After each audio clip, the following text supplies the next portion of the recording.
Hi friends, Divya ज्ञान channel में आपका हार्दिक स्वागत है और मैं हूं पंकज राय।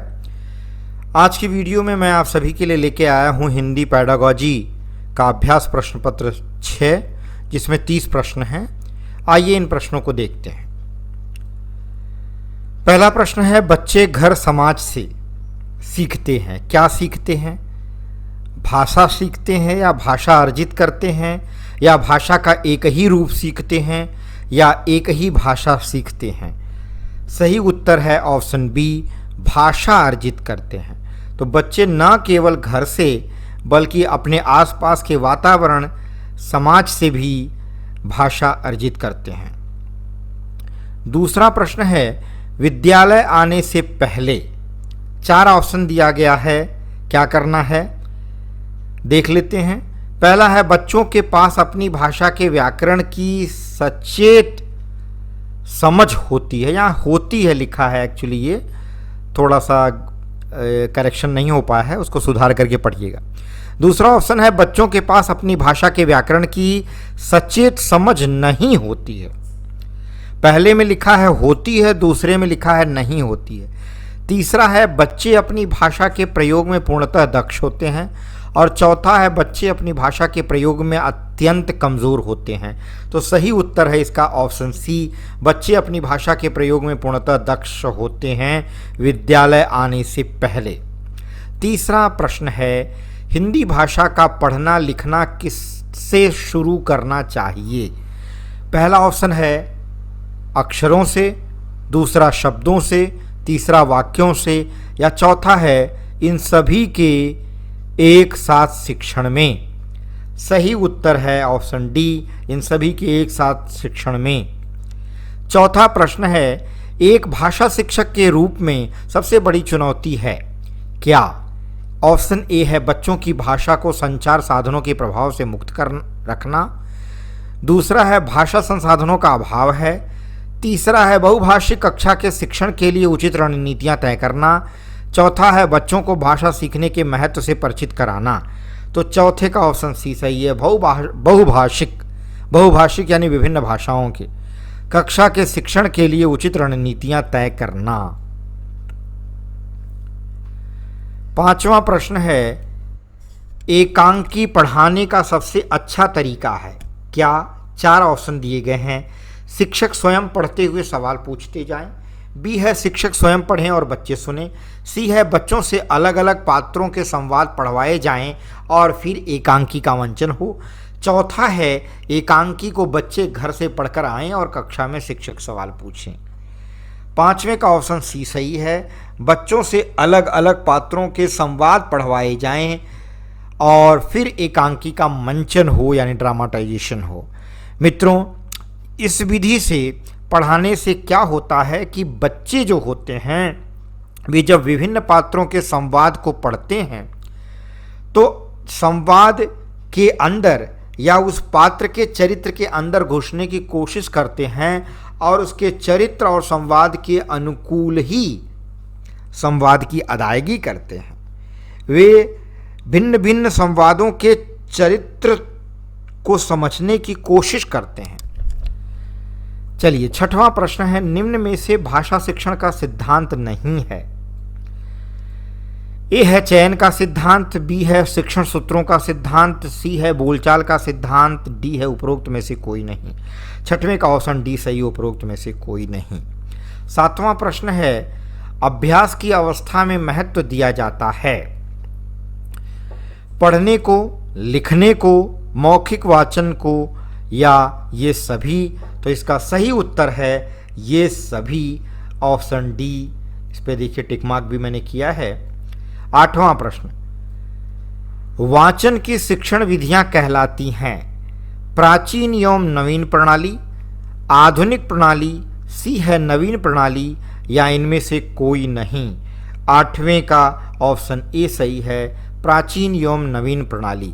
मित्रों, मैं आपसे गुजारिश करूंगा कि आप इन प्रश्नों को खुद से भी आजमाइए कि देखिए आप इन 30 में से 30 प्रश्नों में से कितने सही करते हैं।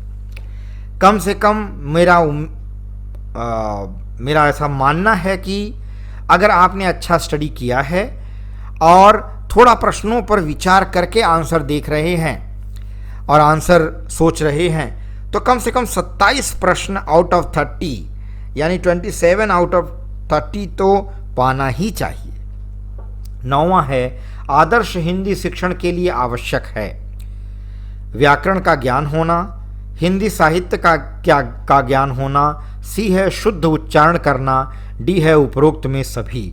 तो 9वें का ऑप्शन डी सही है, उपरोक्त में सभी।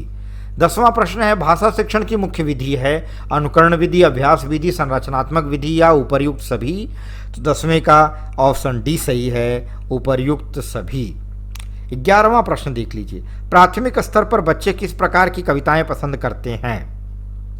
प्राथमिक स्तर पर देखिए, अगर बच्चों को थोड़ा गीतों को या कविता को गा करके या लयबद्धता के साथ कविता पढ़ाया जाए तो उसको वो भी पसंद करते हैं। तो इस हिसाब से ऑप्शन ए सही है, जिनमें लयात्मकता हो।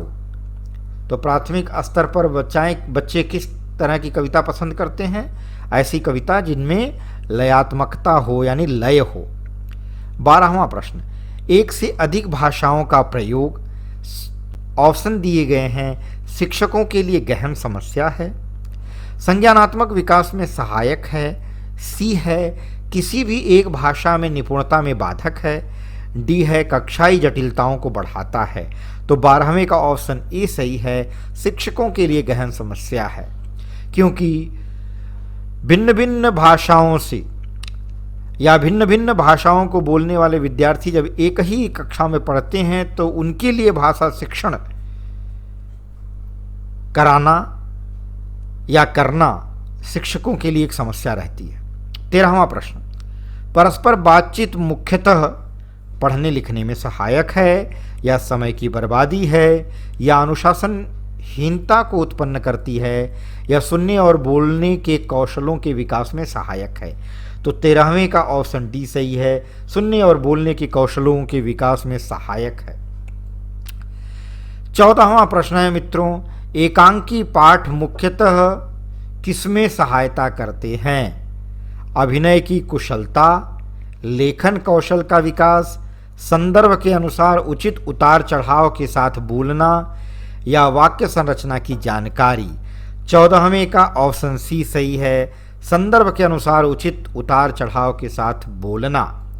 15वां प्रश्न है, कक्षा 8 में समूह परिचर्या का सर्वाधिक उचित शीर्षक हो सकता है गणतंत्र दिवस, अनुशासन का महत्व या भाषा का महत्व या इंटरनेट की दुनिया में हिंदी।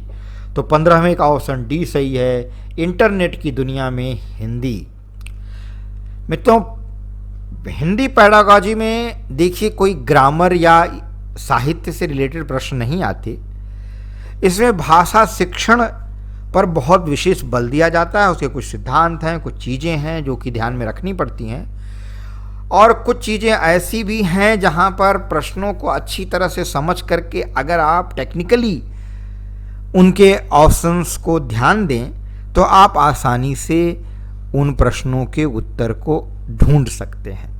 और मेरा विश्वास है कि अगर आप 20 से 25 हिंदी पैडागॉजी के प्रश्न पेपर सेट पढ़ लें तो मेरा दावा है कि हिंदी पैडागॉजी में एक भी अंक आप मिस नहीं करेंगे।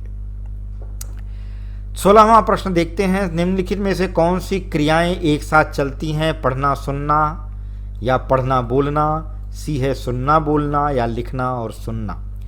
16वें का ऑप्शन सी सही है मित्रों, सुनना और बोलना। 17वां प्रश्न है, बालक में मनन शक्ति का मुख्य आधार क्या है, लिखना, बोलना, सुनना या भाषा। 17वें का ऑप्शन डी सही है, भाषा। 18वां प्रश्न है, शुद्ध उच्चारण की विधि है, क्या है, ए है ऑप्शन परंपरागत, बी है वैज्ञानिक, सी है भाषा प्रयोगशाला, डी है उपर्युक्त सभी। 18वें का ऑप्शन डी सही है, उपर्युक्त सभी। 19वां प्रश्न देख लीजिए, मैंने चाट खाई और फिर मैंने हंसी, शर्मिला का यह भाषा प्रयोग मुख्यतः किस ओर संकेत करता है? मित्रों, 19वें का ऑप्शन देखिए कौन सा सही है, आप भी विचार करिए। भाषा प्रयोग में असावधानी, भाषा की समझ न होना, या व्याकरणिक नियमों की जानकारी न होना, या नियमों का अति सामान्यीकरण।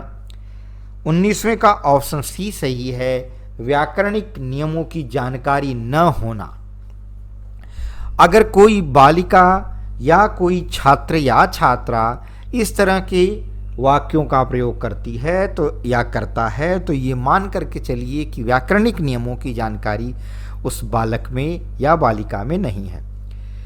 20वां प्रश्न, भाषा की पाठ्यपुस्तक का निर्माण करते समय सबसे कम महत्वपूर्ण बिंदु है क्या? पाठों की संख्या, या विषय वस्तु में वैविध्य यानी विविधता, सी है भाषा की विभिन्न छटाएं, या भाषाओं में वैविध्य अभ्यासों में वैविध्य, ऑप्शन डी। तो कौन सा ऑप्शन इसमें से सही है? 20वें का ऑप्शन ए देखिए, पाठों की संख्या। ये ज़्यादा महत्वपूर्ण नहीं है कि हम भाषा की पाठ्यपुस्तक का निर्माण कर रहे हैं तो हम पाठों की संख्या पर ध्यान दें। कुछ हद तक हम कह सकते हैं माइन्यूटली इस बात पर भी ध्यान दिया जा सकता है, पर यह गौड़ ही माना जाता है। ज़्यादा ज़रूरी है कि हम विषय वस्तु कितना डिफरेंट तरह का उसमें देने की कोशिश कर रहे हैं। भाषा की विभिन्न छटाएं यानी भाषा के अंदर बच्चे को किन किन चीज़ों का ज्ञान होगा व्याकरणिक आधार पर, और इसके साथ साथ अभ्यास जो हम दे रहे हैं बच्चे को पाठ पढ़ने के बाद, उसमें कितनी तरह की विविधता है। 21वां प्रश्न, मुहावरे और लोकोक्तियों का प्रयोग करना क्या है? भाषिक अभिव्यक्ति को प्रभावी बनाता है, या केवल गद्य पाठों के अभ्यासों का हिस्सा है, या व्याकरण का प्रमुख हिस्सा है, या हिंदी भाषा शिक्षण का सबसे महत्वपूर्ण उद्देश्य है? 21वें का ऑप्शन ए सही है मित्रों, भाषिक अभिव्यक्ति को प्रभावी बनाता है।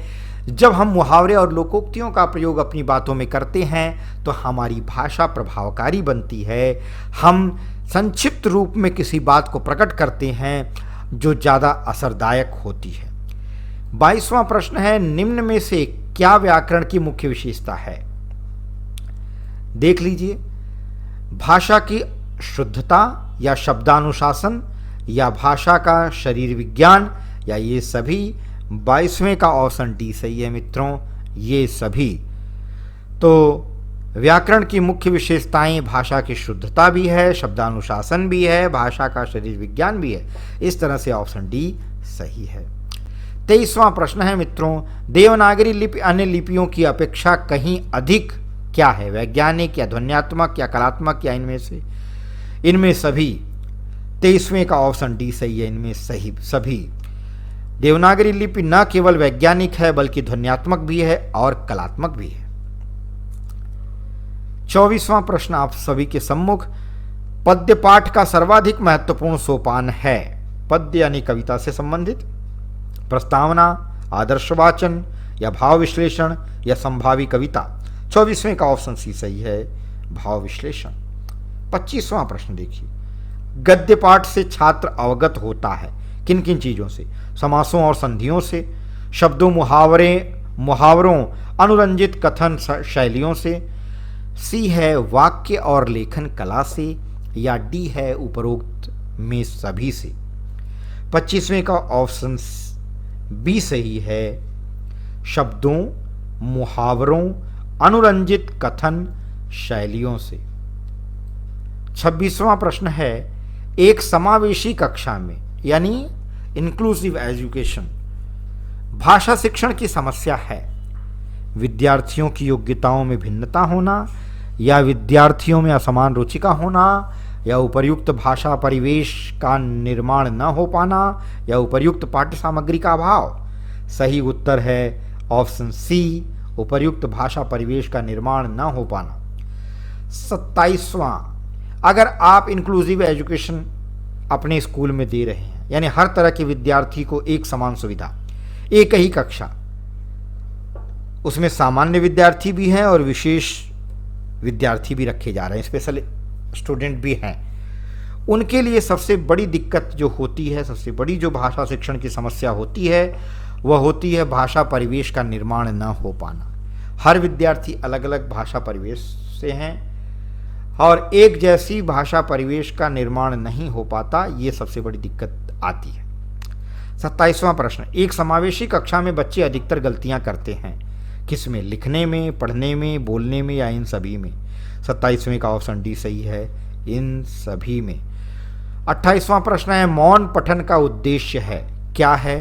गहन अर्थ ग्रहण करना, या बिना बुदबुदाए पढ़ने की कला का विकास, या द्रुत गति से पढ़ जाना, या ढेर सारी जानकारी प्राप्त करना? 28वें का ऑप्शन ए सही है, गहन अर्थ ग्रहण करना। जब हम मौन पठन करते हैं यानी मौन वाचन करते हैं तो जाहिर सी बात है हम गहन स्टडी करते हैं, गहन रूप से अर्थ को ग्रहण करने की कोशिश करते हैं। 29वां प्रश्न है, डायरी लेखन का मुख्य उद्देश्य है?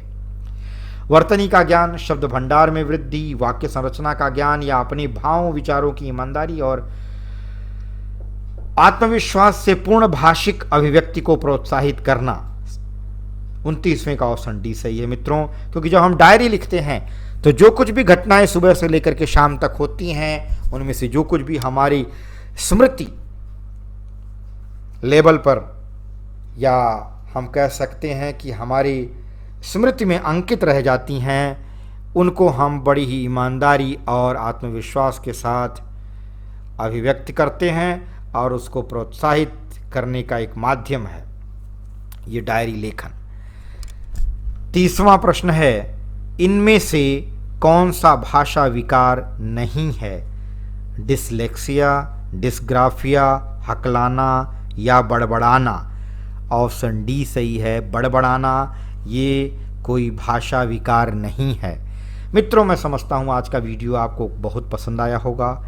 आपने अगर शुरू से देखते समय वीडियो लाइक नहीं किया है तो कम से कम ख़त्म करते समय लाइक का बटन दबा लीजिए। साथ ही साथ आप अगर नए व्यूअर हैं तो चैनल को सब्सक्राइब कर लीजिए, साथ ही बेल आइकन या बेल की घंटी दबाना मत भूलिए ताकि आपके नए अपडेट्स मिलते रहें। चलिए, नए विषय के साथ एक नई वीडियो लेकर के मैं आपसे फिर रूबरू होऊंगा। तब तक के लिए धन्यवाद। आपका दिन शुभ रहे।